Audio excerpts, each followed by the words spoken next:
All right, let's do another limiting reagent problem. Limiting reagent, limiting reactant, same thing. I'll bring my fact checker in. It's gonna be that guy today. I'm gonna just keep the equation simple because the tough equations are for your daily quizzes, right? And we're just gonna make some water. This guy's in my way. And we're gonna balance it. Bing, ding. All right, it's looking good. H is a little suspect there. Let's fix it. Come back over here. All right, let's make a scenario of, I'm gonna put 7.8 grams of hydrogen in, and I'm gonna put 50 grams of oxygen in. I can choose either one of these that I want to use as my given. I don't have to do them both. You only have to do one.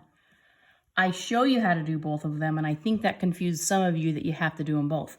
I'll show you how to do both ways. You're going to end up with the same limiting reactant, but I always start with the first thing given. I'm a creature of habit. Someday that's going to get me in trouble. People that do the same thing every day are easy to assassinate. But I'm not famous enough for it to be called an assassination, so I'm not going to worry about it. Just going to be another unsolved murder. All right, so here what I've done, I've put my given over 1, and then I'm going to get that to moles by putting the molar mass ratio here, 2 grams of hydrogen and 1 mole of hydrogen. Now I'm at the place where I can put that awesome little thing we call the mole ratio that I get from my balanced chemical equation. And I have to have moles of hydrogen down here.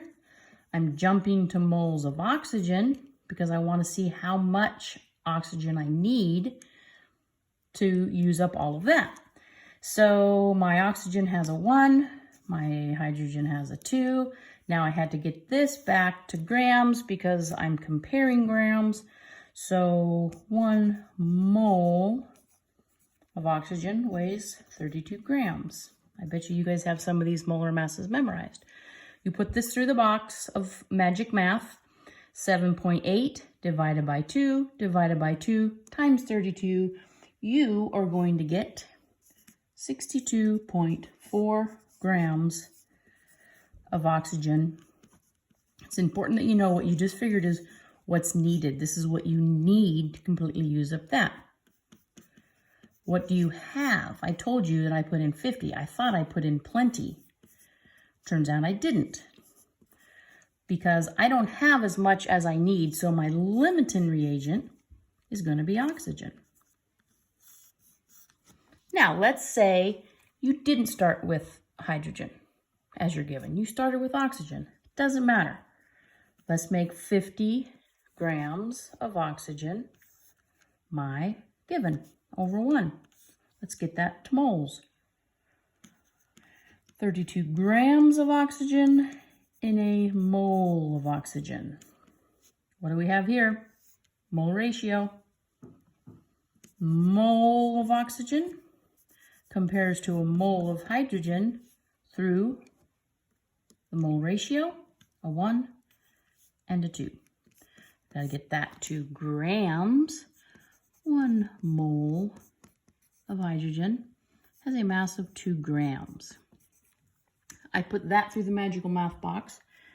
I'm gonna get out 6.25 grams are needed. I'm not sig digging these because I don't have to. I'm just identifying a substance. I'm not telling you how much. Next time we're gonna tell you how to figure the excess. So this is what I need. How much do I have? I put in 7.8. I have plenty. So if I have more than what I need, the other thing is my limiting reagent. Notice how easy it is for you to glance at this paper and see what the limiting reagent is. Like, it's so easy to see that. Like, you put the answer and then you put a box around it. What an awesome idea. I think we should start doing that. Yeah, I do too.